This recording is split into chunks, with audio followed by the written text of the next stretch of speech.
Hello everyone. I'm super excited to be hosting this webinar from my car as I run around after my 3 children to talk to you about 5G. We've had a lovely couple of questions come in, and today's just going to be a quick touch on all the things you can do in your home for your children using screens at night, in the day, and when you're using your own mobile phone. A couple of really practical hacks. There's really nothing that's going to involve you spending money on gadgets and devices, but sometimes when people open up one door into 5G and they start to understand things that they can learn and they become interested, they do want to kind of go further down the line. So I've lived in 2 homes where, which has probably been over the last 10, 12 years, where we've looked at electromagnetic frequency and 5G. And before that, it kind of wasn't a thing. You don't have to look really far now to understand that there are 5G towers all the way around town, all across the world. We moved to Dubai when I started to notice towers being fairly prevalent, but in actual fact, we've traveled a fair amount and I've seen them everywhere, from Portugal to London to Johannesburg in South Africa. So it's likely you either live within a vicinity of a tower that you can see, or you live within a vicinity of a tower that you might not be able to see. The difficult thing with electromagnetic frequency is we can't smell it, we can't taste it, we can't touch it, and we can't hear it. So we can be in the waves of this type of frequency without knowing it. Before we start, it's really important to note that there are different varying levels of sensitivity when it comes to 5G and electromagnetic frequency. So there are some people and some children that will be really sick off the back of 5G exposure and can get what's called 5G toxicity. The biggest kind of widespread symptom of that would be a brain fog, a headache, or just feeling a little bit almost like as if you've just a bit clouded and a bit dizzy, not quite yourself. If you've got unexplained symptoms in your children and no one's able to kind of point you in any correct direction from a medical doctor or something along those lines, it would be well fitting to get their room tested or measured and look at the levels of electromagnetic frequency, potentially radiation, and then frequency from junk electricity, which I'm going to touch a little bit on. A lot of people are putting electronic devices or putting light switch fittings at the head of the bed, and all those kind of things give off readings. Electricity from things like side lamps, which I learned from my amazing friend Valentina, and I'll tell you a bit about her in a while. I'll tag her below. But old lamps that sit next to your bed and are plugged in overnight, our meter, the reader, was off the scale when we had those lamps next to our head and we moved them, and the reading around our actual bed went really low and far down. So where do we begin? Electromagnetic frequency is best mitigated first and foremost in the 4 walls of your home, especially if you've got children with symptoms that don't get ticked off by heavy metal toxicity or mold toxicity. How you affect your home, I'll teach you a little bit about that in a minute. But there's a couple of things that you want to look at. Smart homes and homes that have numerous Wi-Fi routers, boosters, and are high-tech with gadgets like that will probably find that in many cases the frequency, the Wi-Fi inside of the home might actually be stronger and more detrimental to you as you sleep, live, work, if you do work from home, than it is when you go outside. So what do you do about that? The most important change that we made here in Dubai was actually looking at hardwiring some of our Wi-Fi ports. So if you're like us at home, there's 2 adults that work from home and our children are homeschooled. So we have 4 laptops that are running off of the Wi-Fi. And what we've done with the help of Energy and Space, which is Valentina here in Dubai, and actually it's not very difficult, so you could learn very easily through me, is you just buy a long Ethernet cable and you get a port for your Wi-Fi put within distance of that laptop, and you hardwire your laptop into the port for the internet. So even though I work on my laptop in my room, I never have to switch the Wi-Fi off, because in actual fact there is no Wi-Fi broadband across the cover of the room. There's just a deep and strong connection directly into my laptop, which causes me to have long Zoom calls and never have any issues with my connection. The only thing then would be, if you were working off of a mobile phone and you had to access Wi-Fi, you couldn't actually use your 5G. So you'd need to consider something like that. But if your children are homeschooled or spending longer amounts of time on a laptop, it is a really fantastic idea to go into the settings of that laptop, disable Wi-Fi settings and put the computer into airplane mode, and disable all Bluetooth settings, and connect a port from that computer using this Ethernet cable, HDMI, into Ethernet, And then your child won't be exposed to any frequencies at all sitting in front of that laptop, but will have access to the internet if they are doing projects, looking up things, researching, watching videos, etc., etc. It's made a big change to the way our children work with devices. So I wanted to touch on the hard wiring. Please, if you want to ask me, you can DM hard wiring, and I'd be happy to let people know how to do that. The Wi-Fi router in itself is quite a strong frequency off-gasser or off-giver, if you can imagine. And you can actually buy these little slips, which I'll tag below at the end of this live, whereby you cover your Wi-Fi router with what's like a kind of like a Faraday slip. I'm going to talk through Faraday in a minute. But what it does is that it deactivates the harmful frequencies from around that router, but allows then for you still to pick up the Wi-Fi, which is extremely important. So that's your second hack. When you're looking around your home, some of the most prevalent readings, the highest readings that Valentina and I picked up in our home were coming from the TVs that were left behind. And when we moved in, when we bought our apartment, they left a couple of TVs, and they were extremely smart TVs. The very smart TVs have very high levels of electromagnetic frequency because they have a Bluetooth function that constantly updates all the apps on that TV. And they also connect via Wi-Fi in order for us to be able to watch all the channels, programs, and shows that we like. So we really found that the reading within a fairly close proximity, as close as you might sit to a smart TV, was extremely high in our home. And it was as simple as hardwiring the laptop, and we did the same for the TV. So behind the cabinet of the TV, we simply used an Ethernet plug-in and hardwired the television into the phone port, which is quite easy to do because normally there are all those cables behind your television. You cannot believe how the 5G readings within a home are improved when smart devices are hardwired. It is quite a clever thing to think about what you allow in your home to be smart, because huge amounts of frequency, radiation, electromagnetic frequency, junk electricity, and other kind of frequencies come from these smart devices, especially any that are run on Bluetooth. So that was the next thing I uncovered and learned for myself. Was actually in London that we had a couple of devices that were Bluetooth enabled. So anything that has a Bluetooth enabler on is constantly emitting a pulse or a signal in order to search for the connection to which it must match. So if you've got a fan, an air purifier, or anything in your room that is pulsing out Bluetooth frequency, it will be adding to the increased readings in your home. Ideally, you want the electromagnetic frequencies in your home to be as close to a zero, but that's kind of very difficult to do. But if you can get your readings anywhere under 100, you'd be doing well. And you'd probably be quite shocked to hear that some places around London and Dubai are up at 85, 95, 100,000 on their electromagnetic frequency reader. So then you can really start to understand why you might want to mitigate EMF.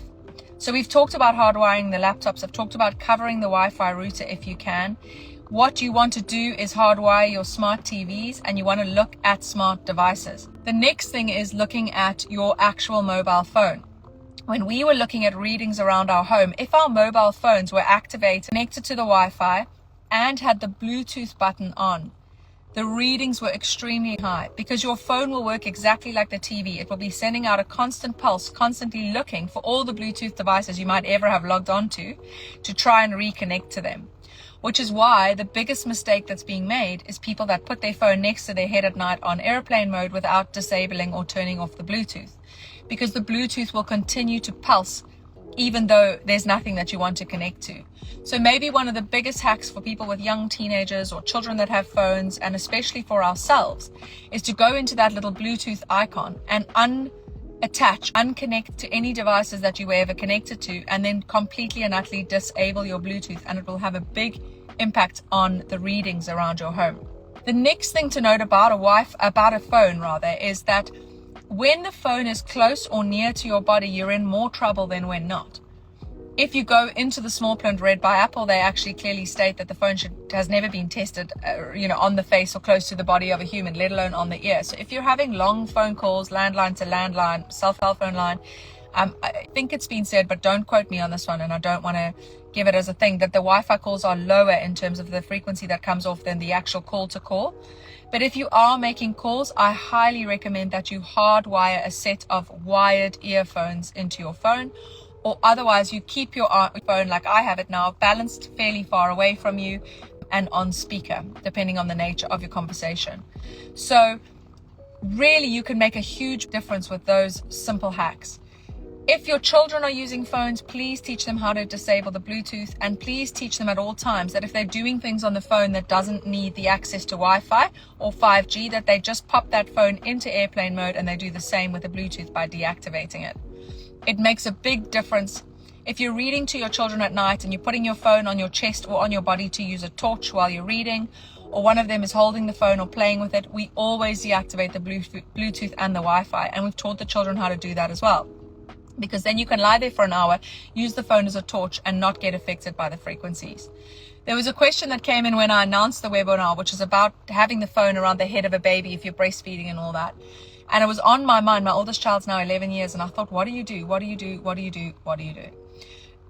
Ideally, we want to not make everything, difficult to live. So keep your phone arm's length away, or as far as you possibly can from your child.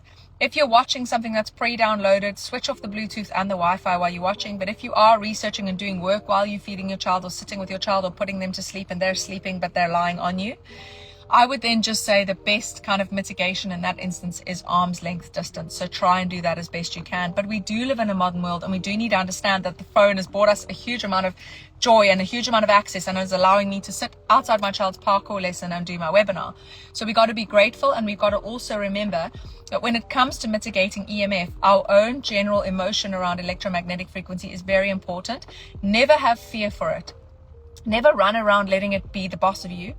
And also build resilience in the body. That's extremely important. You will see children that are more prone to sickness or low levels of immunity might then actually be the ones that suffer with 5G sensitivities and stuff like that. So we've talked about the home and what to do there, which is really important. I want to talk quickly a little bit about children and screens. It's kind of the same thing as what I mentioned with the laptop. So if you missed it, we hardwire the children's laptops into the main so that they don't get exposed. And then there's no point hardwiring a laptop but then leaving the Wi-Fi on. Always shut that Wi-Fi off, disable it, and make sure they're completely on airplane mode, and the little Bluetooth signaler is also off. When my children use iPads and other devices, which is allowed on airplanes and places like that, I will go to every effort to download whatever it is I think that they want to have access to, and then let them watch that in airplane mode. But it is not always the case. So if your children are using their tablet for research, or they are working, or they are playing games, then please make sure that the tablet is propped up at eye level to the child if you can. You might want to put a little table in front of them, get them sat at a desk, put it on a pile of books, because that then affects the posture of the child over long periods of time, but also keeps that device off of the child's lap, especially for young boys. You never ever want to have a laptop, a Wi-Fi fueled device of any description near the genitals of a child, both male and female, but specifically male because of the quality and the sperm.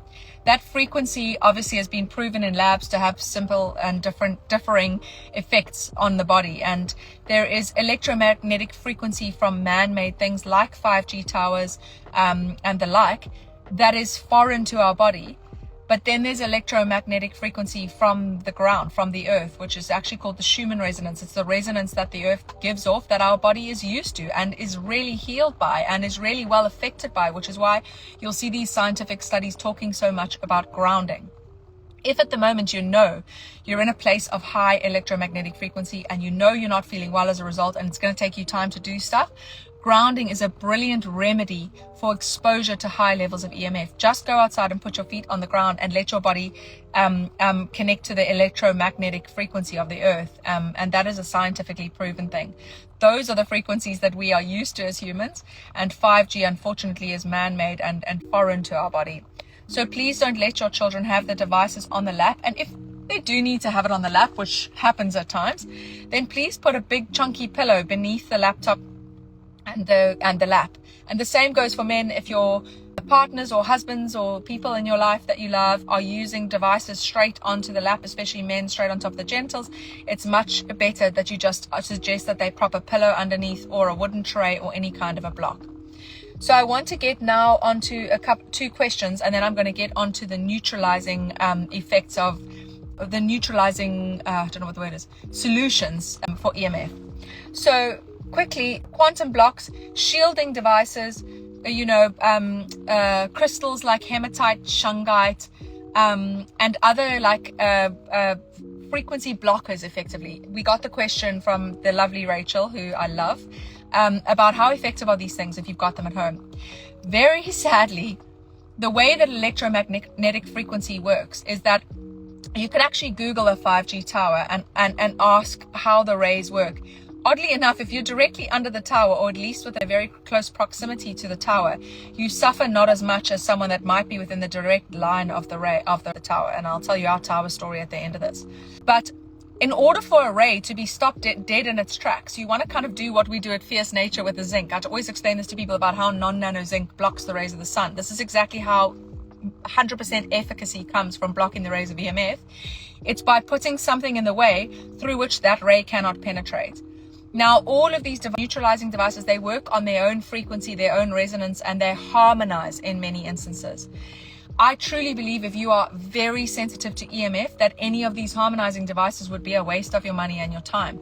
So try and not spend too much money and time on those things. However, if you can feel additional harmony in the home and you feel like there's some kind of an impact, then that's fantastic, because I mentioned it a little bit earlier, a lot of our emotions and the way we approach electromagnetic frequency is how our body works with it. We can't be afraid of it. We mustn't let it rule us. We must understand how resilient we are as humans, and so on. You never want to not get out of your car. You never want to not live, etc.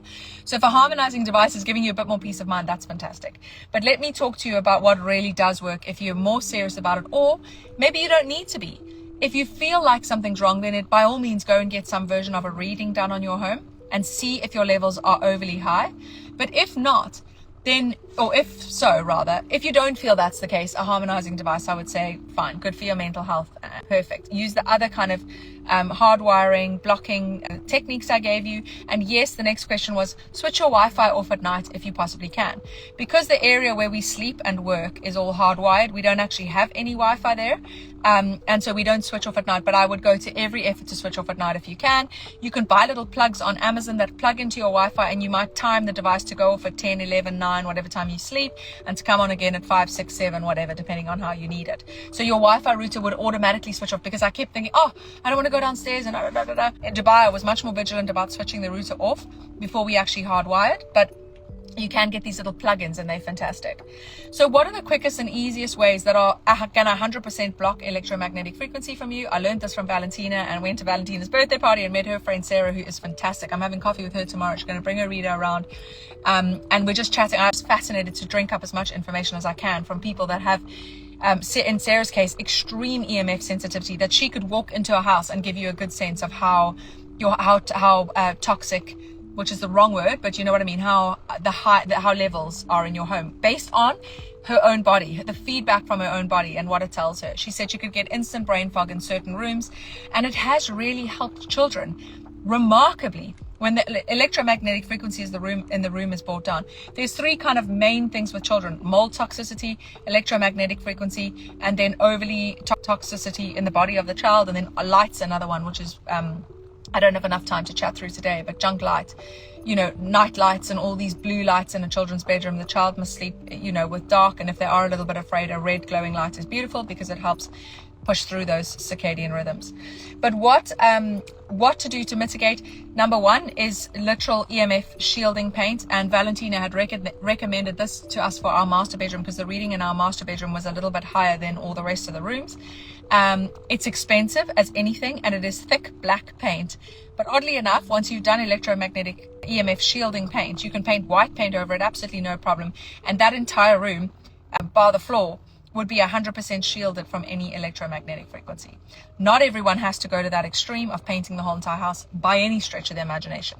But you found people that work in a corner of a room at a desk, and suddenly they're ill after a year, and someone comes around and reads, and they've noticed that on the other side of that desk, someone's got a smart hub, or they've got all the gadgets for their home, and it's coming through the wall and making them sick, in which instance I would suggest paint that wall.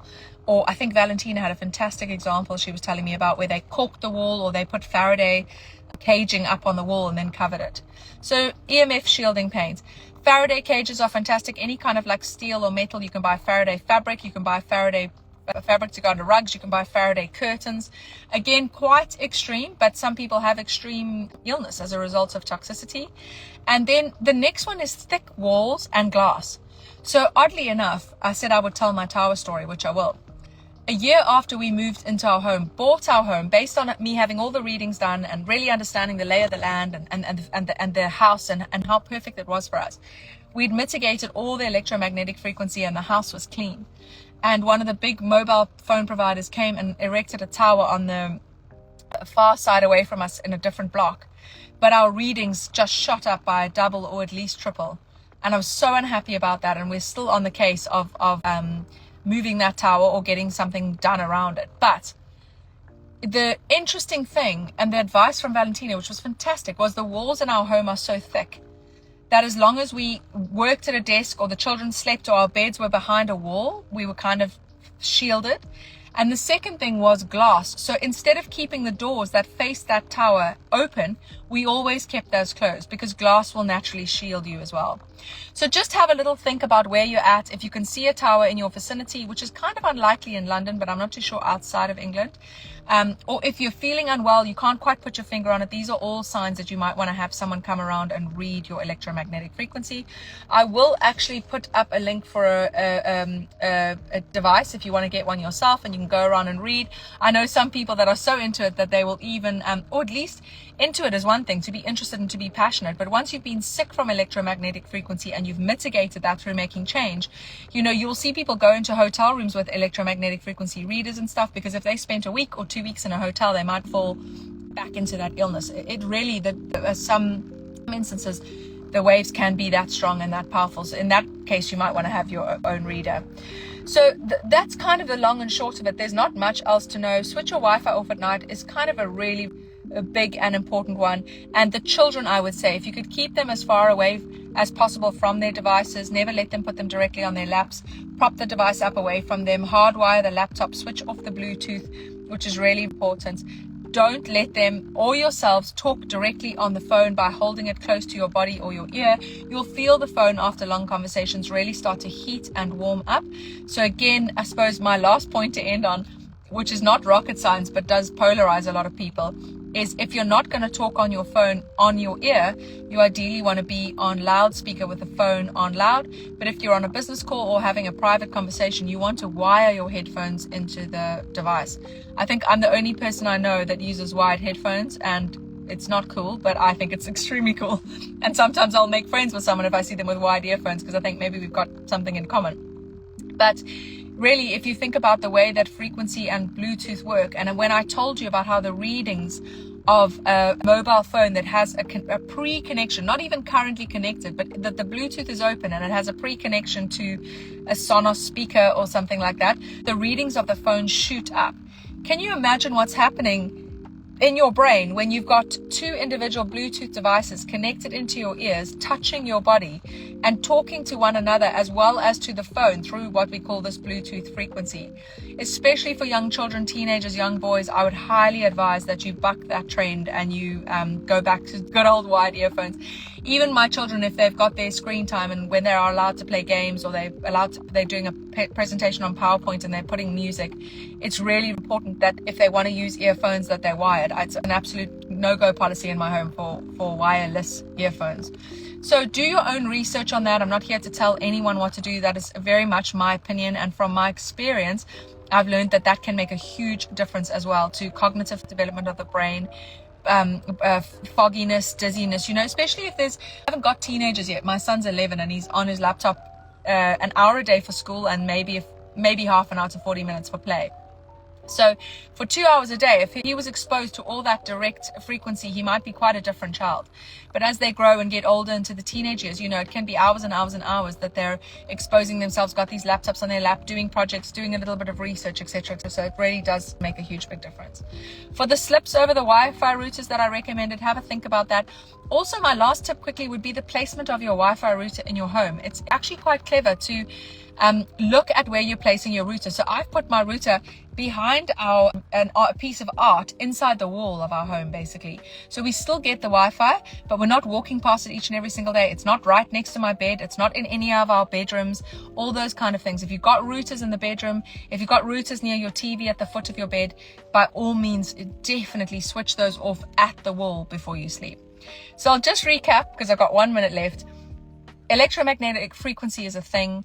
From what I've learned through my teaching and my private clients at the Kinetic Blueprint, it is up there with mold toxicity, heavy metal toxicity, and in some case toxic overload, which can result in things like eczema and so on.